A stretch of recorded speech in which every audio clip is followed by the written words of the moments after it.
Revansh oqshomida Kamil Karate g'alabaning qo'liga kiritdi. Aysaturin bo'lsa sukutda qoldi. Razdevalkada esa ular yuzma-yuz qo'l berdi va haqiqiy hurmat shu yerda bilindi. Bu aytyapti menga, aka men sizga urolmayman deyapti.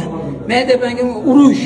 Sen ham erkak, men ham erkak, berdi u yutishga chiqyapti. Men 2 raund olganimdan keyin 3-raund to'g'risi aytdim, mana shu narsani urolmayman aka, bo'ldi o'zi kerak emas menga dedim.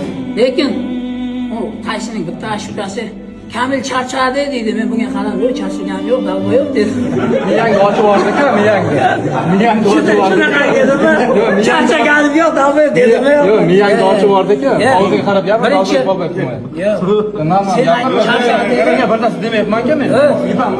Birinchi ochiladi, o'zbek, tojik, millatchilik qilmanglar. Kuch birgalikda bu sport ham hammasi orqada qolib ketadi, lekin do'stligimiz hech qachon uzilmasin.